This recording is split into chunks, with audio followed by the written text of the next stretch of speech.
그 목격자 38명에게 죄의 유무를 묻는다면 유죄입니다. 입니다. 유죄입니다. 저는 무죄입니다. 방관을 했다고 책임을 물을 수는 없습니다. 법적으로 아무 문제 없습니다. 에라이 또라이 새끼야. Film ini berdasarkan kisah nyata, bercerita tentang seorang pengacara fresh graduate yang mendapatkan klien pertamanya dan malah membuat satu negara heboh karena berhasil memecahkan kasus yang besar. Bahkan dia berhasil menang dalam peradilan itu. Seperti apa kisahnya? Inilah dia, My First Client. Cerita ini dimulai di sebuah kantor pengacara dan terlihat seorang pengacara muda bernama Jung Hyup. Dia sedang melakukan wawancara untuk melamar pekerjaan. Jung Hyup dari kecil bercita-cita menjadi pengacara sukses dan terkenal. Namun saat ini dia kesulitan mendapatkan pekerjaan karena prinsipnya yang terlalu keras. Dia selalu memilih keadilan hukum di atas segalanya. Menurut Jung Hyup, jika seorang klien jelas bersalah, dia merasa tidak bisa membela mereka. Meskipun itu berarti kehilangan kasus. Dan karena itulah dia pun kembali ditolak oleh perusahaan hukum. Di sisi lain, ada dua anak, yang satu bernama Dabin dan adiknya bernama Minjon. Mereka tumbuh tanpa ibunya sejak kecil karena telah meninggal dunia. Lalu ayah mereka tidak terlalu peduli dan terlihat tidak menyayangi anaknya sendiri. Pagi itu Minjon yang tidak pernah melihat wajah ibunya bertanya kepada Dabin seperti apa wajah sang ibu. Dabin pun berusaha menjelaskan wajah ibu mereka. Meski begitu, Minjon tetap tidak bisa membayangkannya. Dabin pun sebenarnya juga sudah lupa seperti apa wajah ibunya karena semua foto ibunya telah dirobek sang ayah. Di malam itu, ayah mereka mengajak Dabin dan Minjon ke sebuah restoran, di mana dia memperkenalkan seorang wanita yang ternyata akan menjadi ibu sambungnya. Keduanya merasa bahagia akhirnya ada sosok ibu yang hadir dalam hidup mereka. 앞으로 니들 엄마 될 사람이. 앞으로 엄마랑 잘 지내보자. 먹어 배고플 텐데. Pada awalnya, kehidupan mereka tampak cerah. Ibu tiri mereka menunjukkan kasih sayang dengan membantu mereka mandi, memasak makanan, dan memberikan perhatian yang mereka rindukan. Namun, kebahagiaan singkat itu berubah menjadi neraka bagi mereka. Ibu tiri yang mereka harapkan penuh kasih ternyata memiliki gangguan emosi yang sangatlah buruk. Dia tidak ragu untuk menyiksa Dabin dan Minjon jika mereka melakukan kesalahan kecil. 바로 가르치라 그랬지. Dabin yang sebelumnya ceria mulai berubah menjadi lebih pendiam dan tertutup akibat perlakuan kasar dari ibu tiri. Setiap hari Dabin menerima kekerasan fisik dari ibu tirinya dan akhirnya dia merasa tidak bisa lagi bertahan. Dabin memberanikan diri pergi ke kantor polisi untuk melaporkan ibu tirinya. Sementara itu, Jung Hyup yang sudah lama menganggur dipaksa kakaknya untuk bekerja di dinas sosial, khususnya di bagian perlindungan anak. 네 조카한테 창피하지도 않냐고. 내 담당관 아래 아동복지관 있으니까 거기 가서 생활비라도 벌어와. 나가는 길이었어. Pada hari pertama kerjanya, dia langsung menerima laporan dari polisi tentang seorang anak yang menjadi korban kekerasan oleh ibunya. Jung Hyup pun langsung mengunjungi kantor polisi dan bertemu langsung dengan Dabin. 괜찮아? 나쁜 일 생기면 씨한테 가서 말하면 된다고. 아저씨, 제가 잘못한 거예요? Setelah mendengar cerita Dabin, Jung Hyup bersama rekannya datang ke rumahnya untuk menyelidiki kasus ini. Namun, ibu tiri Dabin justru playing victim.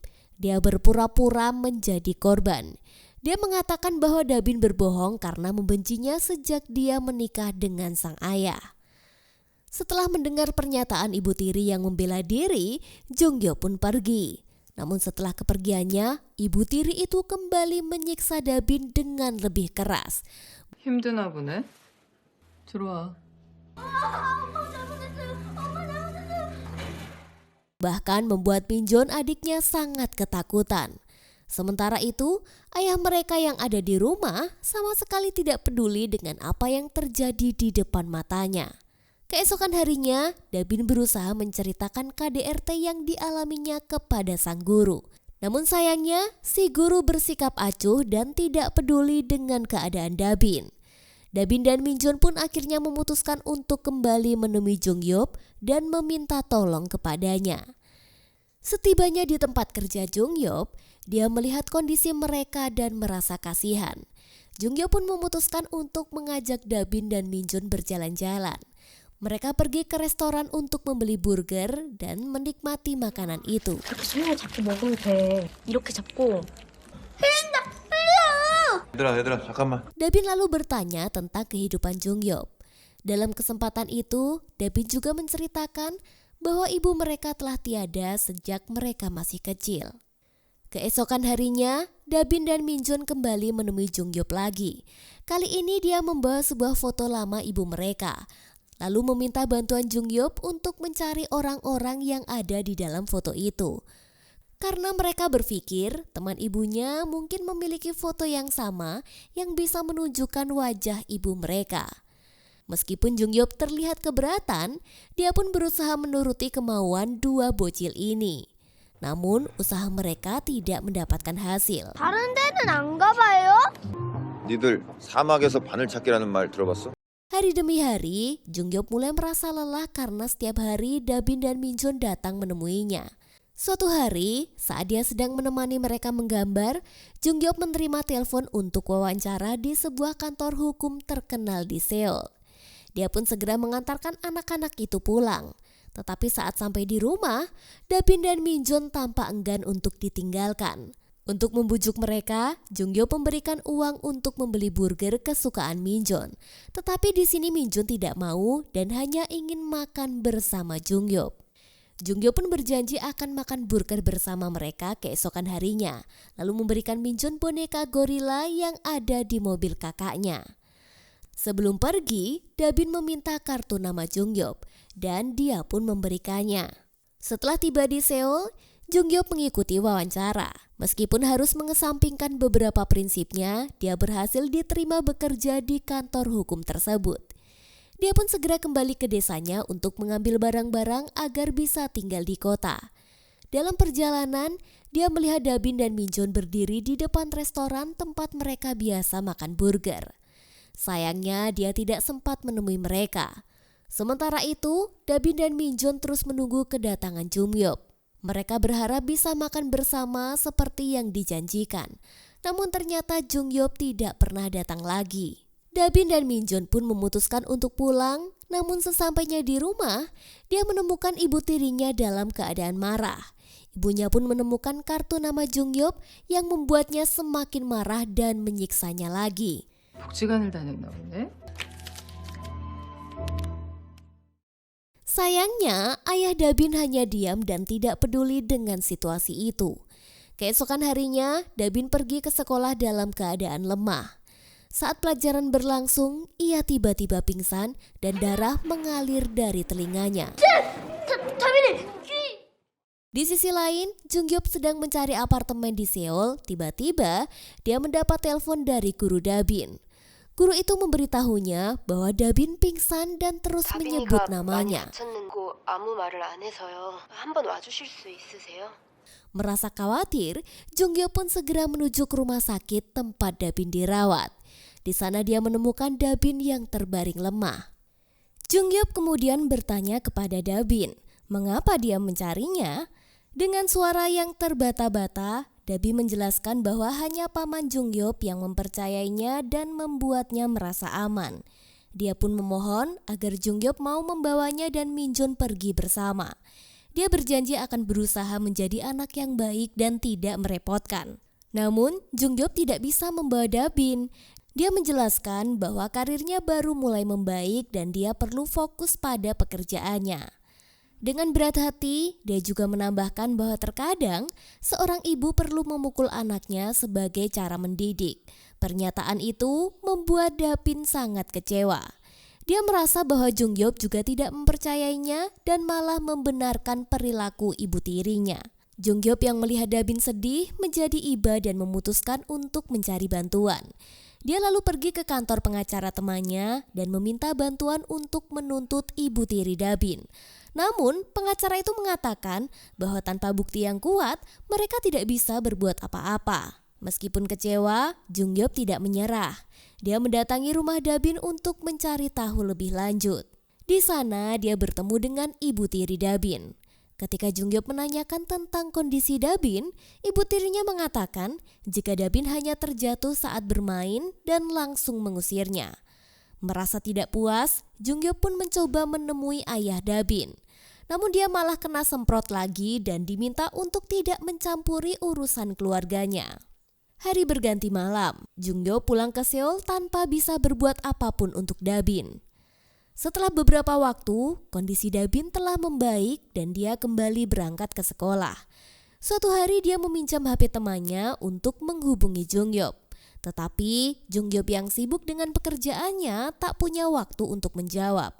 Hal ini membuat Dabin merasa semakin putus asa dalam hidupnya. Malam harinya, Minjun mengajak Dabin bermain dengan boneka gorila yang diberikan Jungyop. Dia bertanya kapan Jungyop akan datang menemui mereka. Namun, Dabin menjawab jika Jungyop tidak akan pernah datang dan tidak ada yang akan menolong mereka. Minjun tidak setuju dan tetap percaya jika Jungyop akan datang karena sudah berjanji untuk makan burger bersama mereka. 아무도 안 와. 누나가 틀렸어? 아저씨 와. 우리 햄버거 같이 먹기로 했잖아. Saat itu Minjun menunjukkan uang yang diberikan Jungyop. Tetapi tiba-tiba ibu tiri mereka masuk dan melihatnya. Dia menuduh Minjun mencuri uang dari dompetnya dan langsung menghukumnya. Ibu tiri menyuruh Dabin memukul Minjun, tetapi Dabin tidak bisa melakukannya. Ibu tirinya pun semakin marah lalu memukul mereka berdua. 혼내 그럼. 내가 너한테 하는 것처럼. Dabin yang masih kecil berusaha melindungi Minjun, tetapi dia tidak berdaya melawan kekuatan orang dewasa. Sementara itu, tetangga mereka ini sebenarnya mengetahui apa yang sedang terjadi, tetapi memilih untuk tidak campur tangan. Keesokan harinya, Jungyop menerima telepon dari guru Dabin yang memberitahunya bahwa polisi telah menangkap Dabin karena telah memukul adiknya hingga tewas. Dan diduga itu disebabkan karena Minjun telah mencuri uang ibunya untuk membeli burger. Namun kenyataannya, Dabin dipaksa ibu tirinya untuk mengaku sebagai pembunuh adiknya. Tak lama kemudian, berita tentang Dabin pun menyebar luas. Ini membuat heboh seluruh netizen di Korea. Meskipun Dabin tidak dipenjara karena masih di bawah umur, dia dilabeli sebagai seorang pembunuh dan mentalnya pun semakin terpuruk. Setiap malam dia hanya bisa menangis mengingat adiknya yang telah tiada. 김국아, 그래도 말해야 되는 거 아니야? 나 죽는다고. Sementara itu, Jungyop merasa bersalah karena dia tahu kebenaran tetapi tidak menyangka akan adanya korban. Dia pun memutuskan untuk mengundurkan diri dari kantor hukum tempatnya bekerja. 진짜 일을 하세요, 진짜 일. 죄송합니다. 진짜 일 하겠습니다. Jungyop kemudian pergi ke sekolah Dabin untuk menemuinya. Tetapi Dabin yang sudah kecewa menolak untuk berbicara. Merasa hancur karena tidak bisa membantu mereka, Jungyop menangis di depan restoran burger tempat mereka biasa makan bersama. Keesokan harinya, Jungyop pergi ke kantor hukum temannya dan memohon agar bisa membantu kasus Dabin. Temannya ini menjelaskan bahwa hal itu sulit karena Dabin sudah mengakui perbuatannya di persidangan. Namun, setelah mendengar kesungguhan Jungyop, temannya pun setuju untuk membantu mengajukan tuntutan lagi ke pengadilan.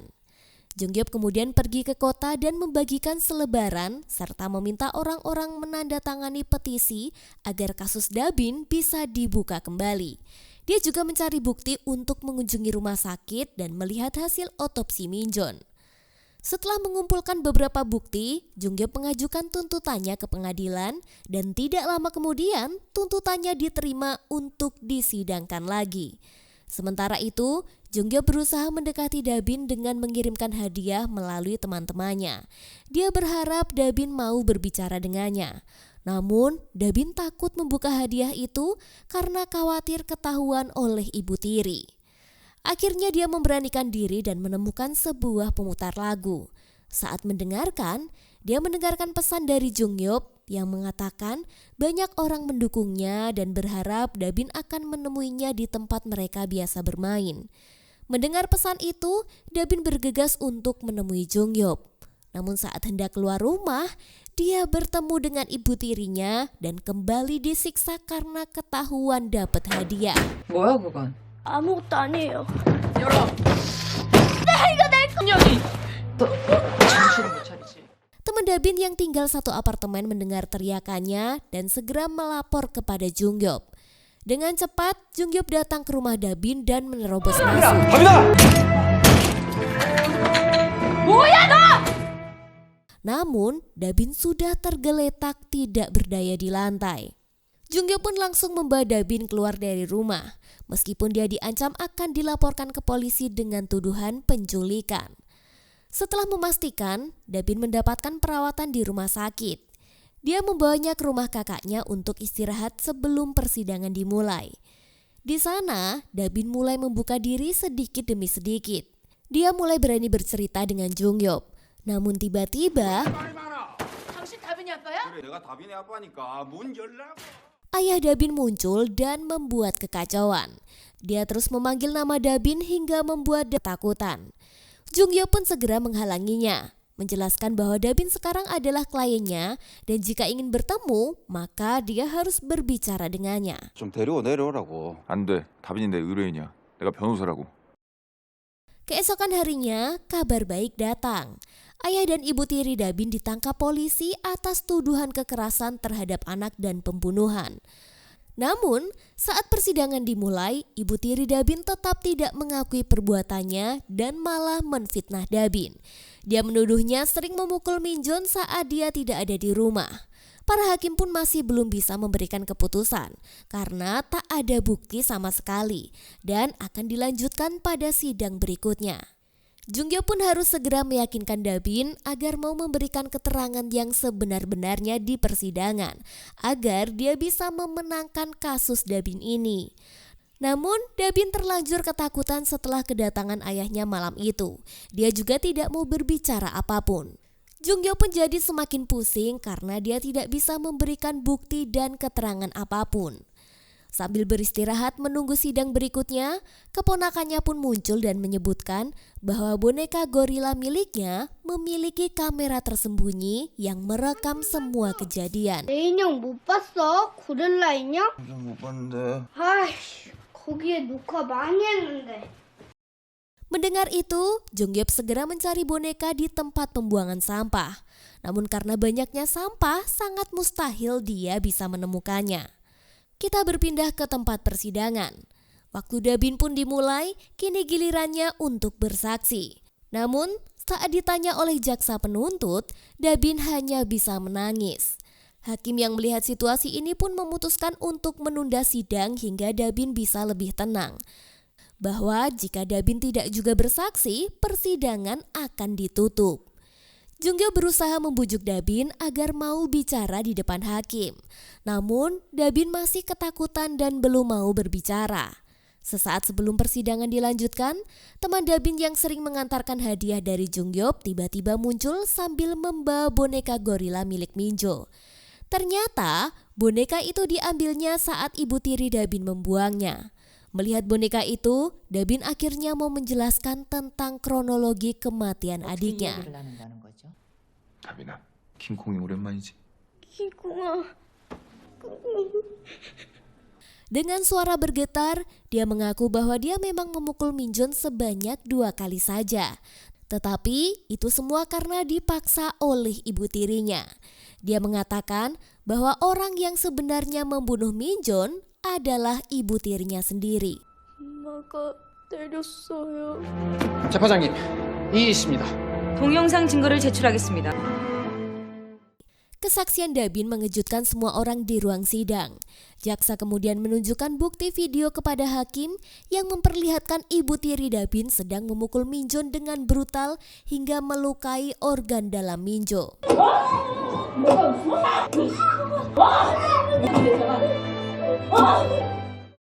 Video itu juga menunjukkan momen terakhir Minjon, di mana dia berbicara kepada Dabin, mengungkapkan bahwa dia bermimpi bertemu dengan ibu kandungnya, tetapi dia tidak mengingat wajahnya. Berkat kesaksian Dabin dan bukti video itu, hakim pun akhirnya menjatuhkan vonis bersalah kepada ibu tiri dan ayah Dabin. Mereka dijatuhi hukuman penjara seumur hidup. 피고인 김종남에게 아동학대 방치죄로 징역 5년을 선고한다. 6 bulan kemudian, Dabin berdiri di jembatan tempat dia biasa bermain dengan Minjon. Tak lama kemudian, Jung Gyeop datang menghampirinya dan membawakan sebuah amplop. Saat Dabin membuka amplop itu, dia melihat foto ibu kandungnya yang menggendong Minjon. Dan film pun tamat.